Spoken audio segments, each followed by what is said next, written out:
We started the sanctuary in 1998 it was, and just after the festival part finished, and it's been going ever since.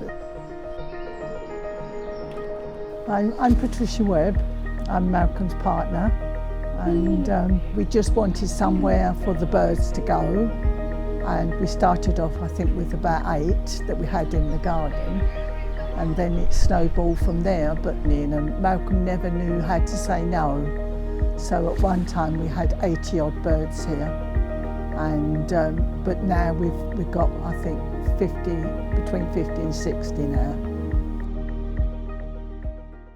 Okay, this is Houdini. He is 29 years old. He is a European eagle owl. This is the largest owl you have in the UK. Well, basically he kept escaping from his last owner, and the police wrote to us and said, can you go get him please, because he's being annoying. He kept flying to the police station. Show your wings, show your wings, flick, flick.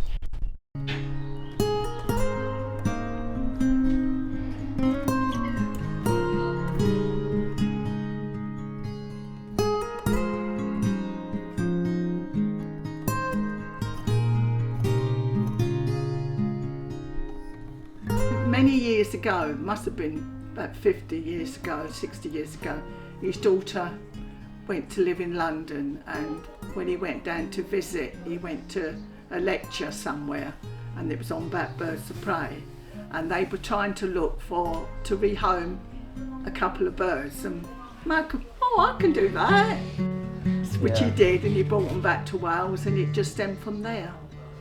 Every single one is a volunteer. We couldn't run this place without the volunteers, but they're a good bunch of people, they really are. Everybody gets on. So my name is Sunny, I am a volunteer here. I have been since September. Yeah, I mainly work with like cleaning and things like that. Occasionally get to hold a bird if I'm lucky, but yeah, talking to guests, things like that. Pretty much same as any other volunteer.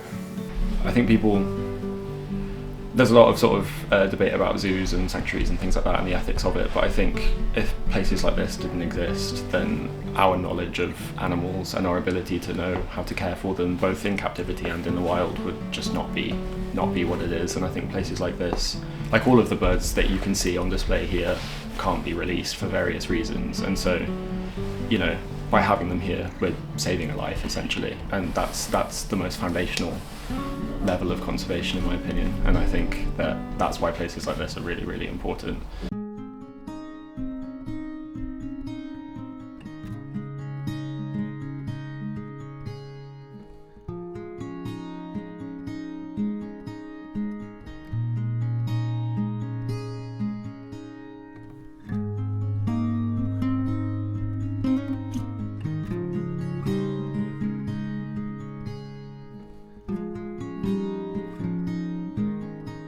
We get just one class come down because they can come up by minibus. It's lovely, because it's some of their, especially the ones who have got learning disabilities, because they come and we get quite a few of them, and people say, oh no, they can't touch them, oh no, they're scared. Well, Joe out there is absolutely brilliant with youngsters and everything, and you know, the smile on their face once they touch a bird.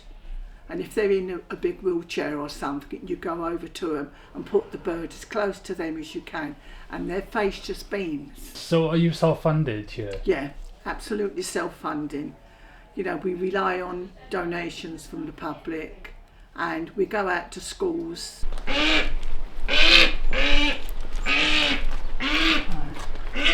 That's him up there.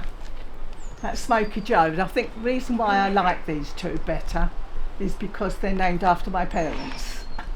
Oh, nice. And that's Smokey Joe, and the partner is Vicky. We did call her like Tricky Vicky, but I don't know if you've ever heard of Tricky Vicky. And what would you say to somebody if they wanted to take a volunteering year? I would say, don't be afraid to get your hands dirty. Don't be afraid to get out of your comfort zone. Be ready for anything when you come in the morning, because you might be cleaning a pen, you might be fixing a fence, you might be holding a bird, you know, it could be literally anything. Well, if they want to visit, we're open every single day of the year. The only 2 days we close are Christmas Day and Boxing Day. When the children are in school, we only stay open till 1 o'clock during the week. But then school holidays and weekends, we're open till 4. This is their sanctuary to come down here, not just for the birds, but their sanctuary to get away from everyday life.